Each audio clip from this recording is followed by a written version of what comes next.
Hello, and welcome to Beyond the Bylaws, the medical staff show. This is Husch Blackwell, LLP's podcast covering the legal and regulatory aspects of hospital medical staffs.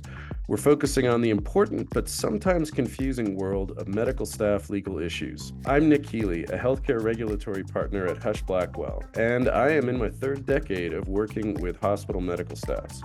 Before we dive in, I'd like to note that nothing in this podcast constitutes legal advice, and the views expressed in this podcast are mine or those of our special guests, and not those of Husch Blackwell.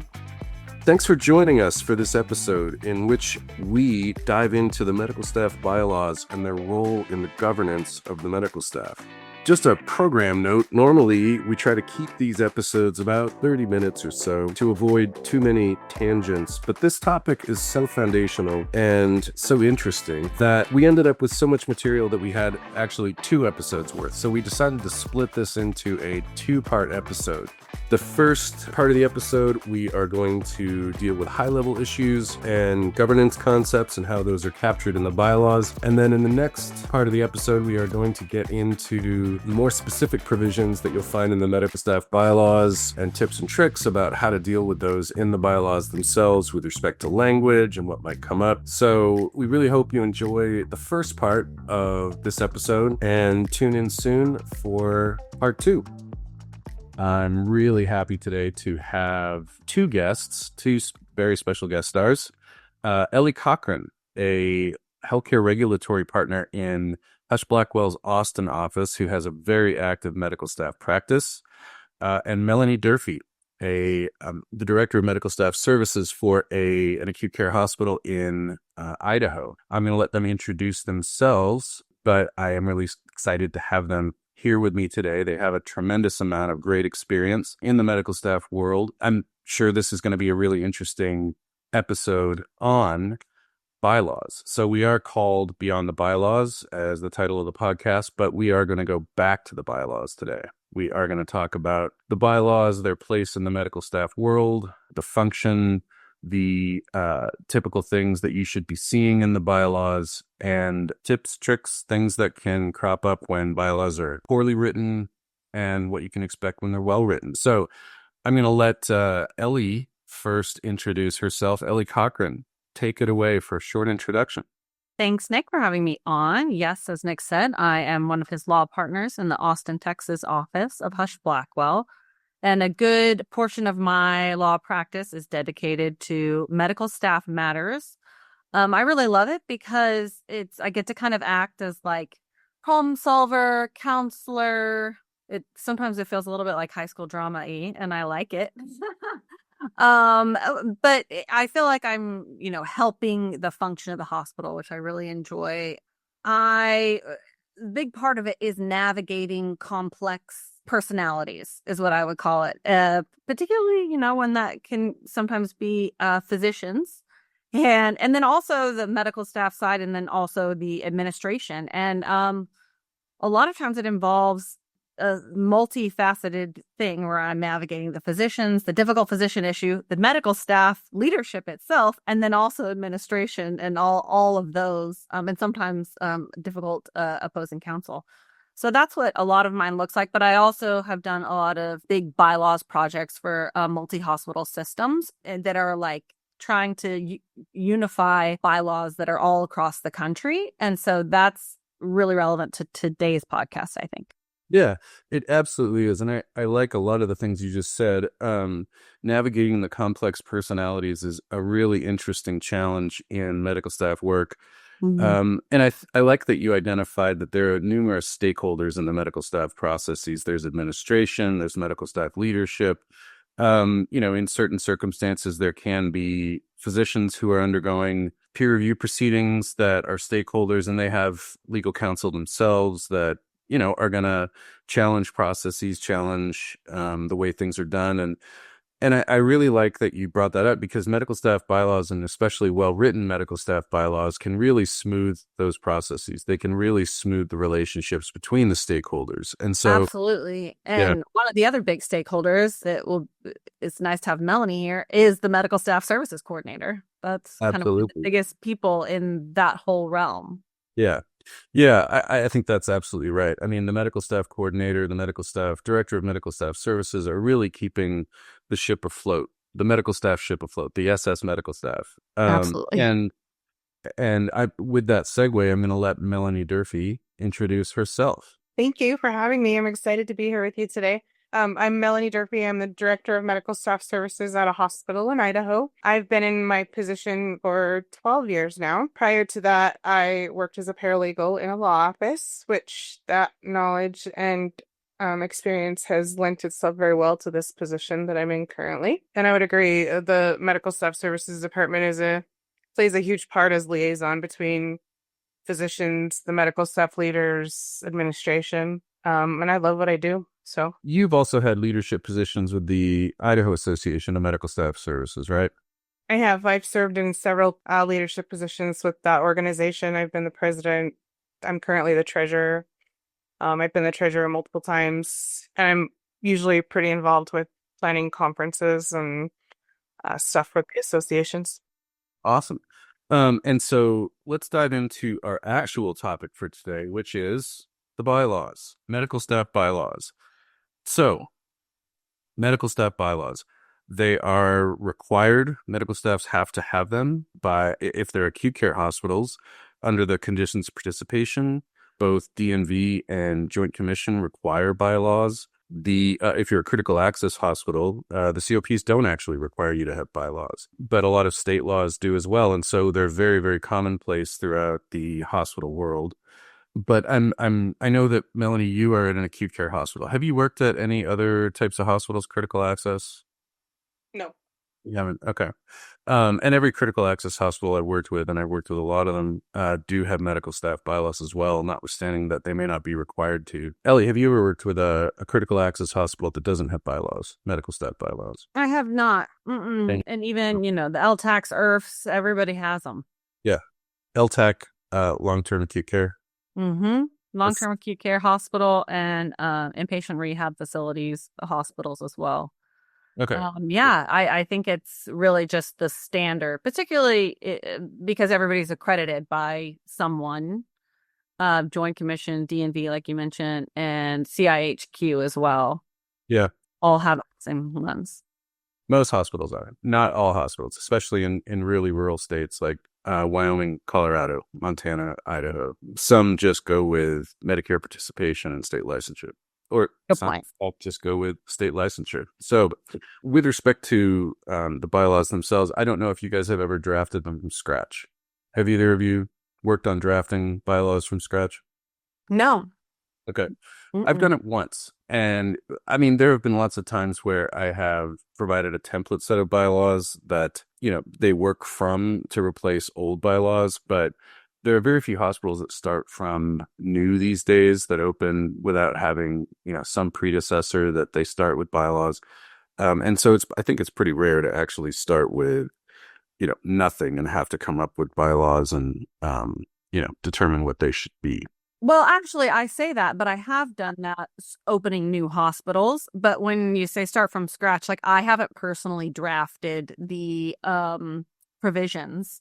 But what I have done is done new bylaws from scratch where I took about, 15 different model ones and said, let's look at all of these. Let's look at each provision. We know we need these elements and let's see how we can build the best set of bylaws possible. But it was taking pieces from lots of different ones and putting them together based on, and it was really painstaking, incredibly. Yeah. And that's, pretty similar to my experience with going through bylaws changes because it is painstaking. They are very detailed documents and you're rarely starting from nothing, right? You're not very few opportunities to come up with a brand new way to create medical staff bylaws because the contents of them are often dictated by the conditions of participation. There's certain things you have to have in there. Especially the Joint Commission is really detailed about what needs to be in the medical staff bylaws. And as a foundational document, I do want to just draw a note that the Joint Commission requires that they contain essentially the the primary or foundational steps of processes and general descriptions of the duties and obligations of the medical staff, whereas the associated details can live in rules and regulations and policies. And so, notwithstanding that, the bylaws are a critical part, we shouldn't lose sight of the fact that there can be associated documents like rules and regulations and policies. And so, Melanie, I'm curious, in your experience, how do you navigate what goes in the bylaws versus what goes in, rules, regulations, and policies? How do you make that decision? Or how does your medical staff make that decision? That's a good question. And a question that I've had to answer many times, like teaching new physician leaders, for example, what that hierarchy of documents looks like. I usually try to explain it to them as the bylaws are kind of overarching, high level. Then you get into more detail and more specifics when you get to like the rules and regs, and then even more specific when you get down to the policy level. So we really have to just think about what the intent of what we're trying to add or change is and determine which of those documents it would be best placed to live. So when you sit down with a bylaws, drafting project, do you sit down with, and I'm assuming at your hospital you have all three, bylaws, rules, regulations, and policies. Do you sit down with all three, decide what you want to say, and decide what parts of it go into which document, bylaws, rules, regulations, and policies? Or do you just start with the bylaws, and then to the extent there's anything to add, you add it in the rules and the regulations, and then potentially the policies? Yes. When we're reviewing for changes, we are typically looking at all three documents that might have any relevant content to what we need to change or add, and then making that determination based on what's already there, what needs to be changed, and where it sits currently. Yeah. So the other big question, if you're going through a bylaws drafting exercise from a medical staff perspective, how does that generally start, Melanie? We actually, just a few years ago, we completely revamped our bylaws. So we did a really big bylaws project. The determination was made that the bylaws were out of date. We needed to just almost start from scratch. We had a lot to model after, real specific stuff out of the old bylaws, but also kind of started fresh. But we have a subcommittee that is several physician leaders from different areas and different service lines that sat on a subcommittee, and they meet as frequently as needed to go over changes and make recommendations and put together the draft of what we're working towards. How long did the process take to go from start to finish? Just curious. When we did the big revamp, it took us about a year. Yeah, that is a pretty typical amount of time. Ellee, what's your experience on full soup to nuts bylaws revamps? How long will they take? Yeah, a year. Yeah. I've done them for hospitals that are just opening in less time, but that's before they even had a medical staff, and they were, it wasn't with as many stakeholders. It can be a lot faster if you don't already have a medical staff yet, and for very small, like inpatient rehab facilities. But for a acute care hospital with a existing medical staff and all of that, definitely a year. I agree. That's an interesting. Yeah, it's interesting you say that before there are stakeholders, the process of drafting the bylaws is easier. Oh yeah, because there hasn't been as many issues that people have experience with. This needs to be addressed in the bylaws because this happened 2 years ago, right, or 3 years ago, or we want to make sure this doesn't happen again. In my experience, that does slow down the process, and I'm not always sure that addressing individual situations that have come up in the past leads to a better set of bylaws. And I know, Ellee, you have some experience with that and some thoughts on that. Tell me about that. Yeah, I do. I think you and I have talked about this in the past, actually, in our day-to-day practice, where there can be a knee-jerk reaction when a bad situation happens that is super rare. As Melanie said, bylaws are this overarching kind of directions on how to operate. And they, like all laws, right, just like a big laws, regulations, they don't account for every single detailed, nuanced situation that comes up, which is why you have to draft them so carefully so they can give you some wiggle room and be pretty broad. But sometimes they just don't. And there can be a knee-jerk reaction when something bad happens and we don't know what to do and the bylaws don't say, and we feel frustrated and stuck, or there's no direction. So they get through the bad thing that's happening with the difficult physician, and they say, we've got to revise these bylaws right now because we can't ever have this happen again, when it's like a once in a lifetime kind of thing and very specific. And yeah, I try to discourage my clients from doing that, because you don't want to, it ends up, if you do that over and over and over, you start getting yourself in these little boxes and start being prescriptive when you don't need to be, right? I think it's better to be broader and build in some wiggle room and things, rather than build specific language that deals with these tiny little issues that probably will never happen again. Yeah. I saw Melanie smiling as we were doing this. I'm sure you have some experience with circumstances coming up that lead people to make or want to make knee-jerk changes to bylaws that, probably are never going to come up again. Do you have any specific stories about that you are willing to share? It's happened multiple times. I can't think of anything specific off the top of my head, but that is fairly common. Yeah. Anytime a situation comes up, somebody's in my office, oh, we need to change the bylaws. We need to add this. We need to do this. So when I have to try to dial that back a little bit, well, we probably don't need to change the bylaws. Maybe just how we react to a situation.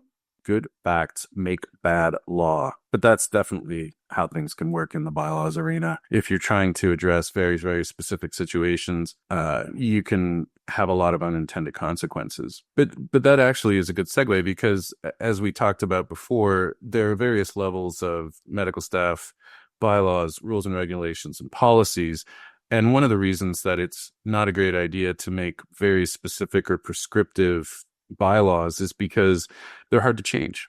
And if a different situation comes up, you may end up needing to change it again. And the process is usually that you have to get the entire medical staff as well as the governing body on board to change those bylaws. So one other option may be to, if the medical staff really want to address a specific situation, they may choose to do it in a policy, which is generally the easiest to change, can be ordinarily changed just by the medical executive committee. In a lot of cases, it doesn't even need the governing body's approval. So that may be another way to tackle those situations. If, as notwithstanding how persuasive Ellee is, can't convince a medical staff to simply say, okay, this was a bad situation. We will, from a practical perspective or an operational perspective, try to avoid this circumstance arising again, and deal with the bylaws that we've got. So, just some other opportunities to avoid making very prescriptive bylaws changes. So given that so in the COPs, the governing body is required to approve any changes to the bylaws. I'm curious, the COP, the conditions of participation, and I believe the most state laws require governing body approval of medical staff bylaws, but aren't specific about requiring the medical staff to approve them. And so in either of your experiences, I'm curious if you've ever dealt with governing bodies that have imposed medical staff bylaws without the approval of the medical staff, or is the medical staff always required to approve them in the hospitals you've worked with? I'll go first, just because I have in the instances where I talked about it earlier, where there wasn't a medical staff yet. Yeah, those are the ones where I've done it. But everything else, no. They build it in where the process is that the medical or the bylaws committee, if there is one, if it's a big enough hospital, maybe it's the MEC if it's not big enough, will review, approve changes, and the entire medical staff has to approve the change. I think that's pretty standard because, the medical staff wants to be able to have a say in how they function and operate, which is fair. I mean, it's supposed to be self-governing, right? It is supposed to be self-governing, and it's required to be well organized. And if the medical staff doesn't have a say in how the bylaws are framed, they're not going to have the buy-in to the bylaws, and it's going to be less likely that they, are willing to abide by them strictly. And the chances of them being considered well organized essentially goes down. So no, absolutely. It is intended to be a self-governing organization, and this is the constitution by which they organize themselves. Melanie, I'm curious, your experience with that. I haven't had any experience with the medical staff not being involved. The medical staff is always, everywhere that I've been and everywhere that I've assisted, been involved in the approval process. But the thought that was going through my mind while you guys were discussing was also the buy-in factor and the relationship breakdown that would probably occur between the medical staff and hospital administration if the hospital attempted to make bylaws changes without their involvement. So Yeah. Well, and to go to Joint Commission and DNV accreditation, neither permit unilateral amendment of the bylaws by either the governing body or the medical staff. And so, as Ellie said, most hospitals are accredited by some organization, and they mostly require both the medical staff and the governing body to approve any changes to the bylaws. So, you risk your accreditation if the governing body were to impose those on someone else. So definitely a good process to have both involved in any changes to the bylaws. So during that bylaws, I'm going to say revision process, typically I've gone through bylaws changes, and, sometimes a medical staff will start them and they want to start with the first page and they want to work their way through them to the last page. And in my experience, that hasn't been the most effective way to do it because these are long, tedious documents. Medical staff bylaws regularly go 100 pages. And in my experience, medical staff bylaws committees, notwithstanding how dedicated they are to making sure they have a good set of bylaws, can run out of steam by about page 30. And so you end up with, if you always start at the beginning and work your way to the end, you can end up with a half or third reviewed set of bylaws, and then it sits on the shelf for another 5 years and nobody touched. And so as bylaws review processes go, I really like to go through the bylaws, create a list of these are things you must have in your bylaws or that you have to change in order to accommodate changes to the COPs, legal requirements, accreditation requirements. These are the must-haves. And then you create a list of want-to-haves. So things like Ellie said that, circumstances that they have come up in the past, holes they've identified in the bylaws from an operational perspective that are the second priority. And then the third priority would like to have. These are things that it would be nice if the bylaws addressed, but, they aren't critical. They aren't mission critical, and they aren't intended to solve specific problems. And so once you work your way through that, at least you've addressed the critical things, and then you can move on to the less critical things, and then the things that it would be nice to have in the bylaws but aren't crucial. And I'm curious what your guys' experiences are with that kind of process. Yeah, I would say my process is kind of similar to yours. When we're looking at that, I usually create a chart. It depends on if I'm doing just one hospital or like a multi-system revamp of bylaws, or a multi-hospital system revamp in different states. But the key is I'll create a chart, exactly what you're saying. COPs, it shows what the COPs are, what the either Joint Commission or whatever their accrediting bodies requirements are for bylaws, and then also state law too. So go through all of those and have a chart so you can have, and then a reference of where that exact thing is. So it's a checklist, right? That's my process to make sure you have everything that you have to have in there. That's number one. And then from there, as long as you have that, I've done this thing also where I'll create a chart that we hold, or the medical staff director holds, that it's almost hey, these are the things that have come up that we maybe want to change on a biannual review or a triannual review, if that's how you're going to do it. However you're doing it. Triennial, isn't that how you say it? Triennial? Triannual, 3 years. You know what I mean? I do. Every 3 years, or 2 years, whatever you're going to do. And that way you remember what you're wanting to change, and then you can talk through it at that time instead of it just being this constant need to update things. Well, that's an interesting point, because a lot of the medical staffs I work with talk about their bylaws as a living document, and that, if we don't get all constitution, is it a constitution? I think it is. I mean, it's intended to be general. It's intended to be something that medical staff members can count on being there for the long term. It's hard to change. It's the product of compromise and intended to accommodate multiple stakeholders and be general enough that it can be applied to a lot of different situations. So yeah, I do actually think of the bylaws as a constitution, the rules and regs as statutes or laws, and then the policies as regulations. So, I actually do think of it that way. And maybe maybe medical staff members do think of themselves as, a legislative body akin to Congress. But yeah, I do think it is an important enough document that it could be considered the constitution of the medical staff. And in a lot of states, it's also a contract.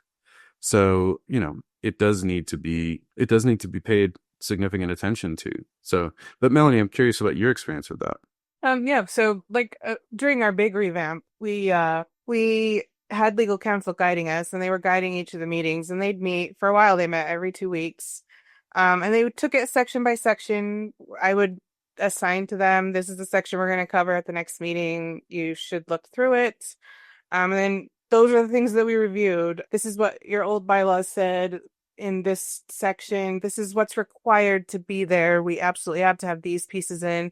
So these are the things that we would recommend that are nice to have that you also put in this section. And then also there was time for discussion so they could bring up their concerns. What about this? A lot of that does come from, this happened to us before. Maybe we need to put something in about this. But it was nice to talk through in each of those elements, what we have to have, what we had before, what's nice to have, and the purpose of each of those sections. And because it was a long process, it was harder to get everybody to come to the meetings and read their sections ahead of time by the time we got to the end of it. But overall, I think that process worked really well for that full review. And then in the interim, I usually do keep a list of things that have been brought up, and periodically that subcommittee will meet to work through and talk about if those changes are necessary, if they're allowed, and if we're going to move forward with them. That's it for part 1 of our medical staff bylaws episode. We will be back really soon with part 2, in which we talk more about specific issues that come up with the medical staff bylaws and language that you'll find in the medical staff bylaws dealing with specific concepts such as peer review, quality improvement, medical staff leadership, those kind of things. So look for part 2 of this episode, which will be coming out really soon. Thanks very much.